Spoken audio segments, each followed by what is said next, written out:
同埋我想講我 smoke 完係好中意拉筋嘅，我直情想同好主講話 smoke 完之後拉筋班，瑜伽拉筋班，我覺得係我天生有呢個 talent 喺度。然之後咧，完全 feel 到你嗰啲筋。係啊，係啊，你直情係 smoke 完之後咧，你直情 feel 到哇呢個位我要咁樣拉，點樣拉要先至去到最深入嗰個位。一樣啊，你平時 feel 唔到嗰啲都 feel 埋㗎嘛。係去到好深入，係好夠深。我哋就今日嘅題目就係長期咧服用花花咧係有冇副作用嘅咧？啲人話佢咧唔食嘅時候脾氣比較暴躁喎。會有機會嘅，點解咧？因為你食咗人個人和善啲啊嘛，我成日都係你人 friend 啲，如果冇乜。同埋啲嘢食 OK 啦，是但啦咁樣。你真嘅本性其實係咁啊！你明唔明？當你識咗個人咧，你和善啲，唔係因為你冇食然後你脾氣暴躁，其實你根本就係脾氣暴躁。只不過你食嘢咗之後，你脾氣好咗啊！我覺得。食完花花第二朝隔日仲係好攰喎，咁我又好少會咁嘅喎。我通常第二朝我好精神。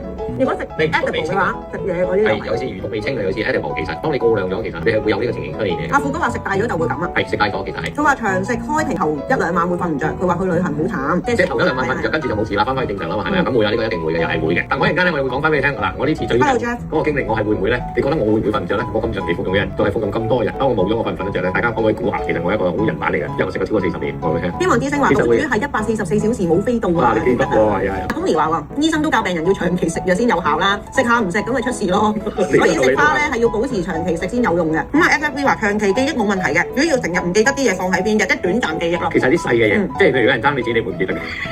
咁咪就係話啲重要嘢其實唔會唔記得啦，即係嗰樣嘢。